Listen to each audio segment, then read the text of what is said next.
Hello everybody! So this week we are going to talk about balancing your bank account. What in the world is that?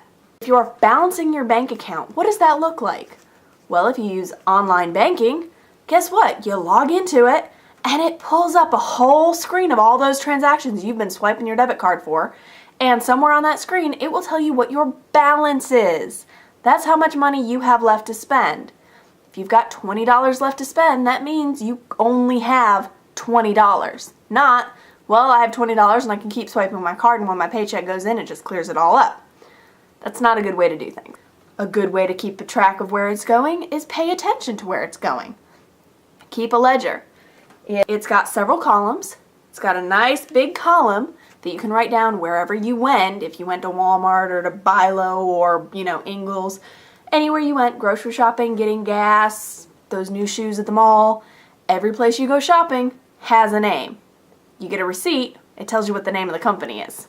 And it shows up almost perfectly on your bank statement, or at least close enough that you should be able to figure it out from the totals that your receipt and that online statement have. Usually it's called payment, withdrawal, something like that. That's the column that you put all of those receipts into. The next one is called deposit or credit. That's going to be anything that somebody pays you, money you put into your account. Anytime you get a paycheck, anytime you made 20 bucks off of grandma, any number of things. That goes in that deposit credit section. And then right next to it is balance. That's the part you really need to make sure matches what your computer says when you're done balancing your checkbook. Once again, even if you don't actually use those checks, you still need to maintain what your account looks like and have a very real knowledge of what you have in your account.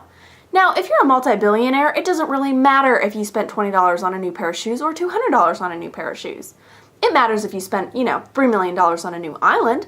But if you're doing little piddly stuff, nobody's really going to care. However, if you are like the majority of people that live in America, you work paycheck to paycheck, you pay bills paycheck to paycheck, and you have a little bit left over to do some fun stuff with. So, making your money work for you is more about keeping track of where it goes and making sure that it goes where you want it to and not where it just disappears and flitters away. So if you want to actually do something and budget, that way you can save up money for those bigger purchases that are inevitable in life, including emergencies and things like that, which we'll get to later. You take all the information you have about how much it actually costs to live, and then you look at whether or not what you make from a paycheck can cover that. As long as those two numbers match, or what you are making from a paycheck is greater than, meaning you make more money in the column of deposits, what you will make from a job, than in what you will spend out in bills. Now those bills also include groceries and gas, not just the power and water companies.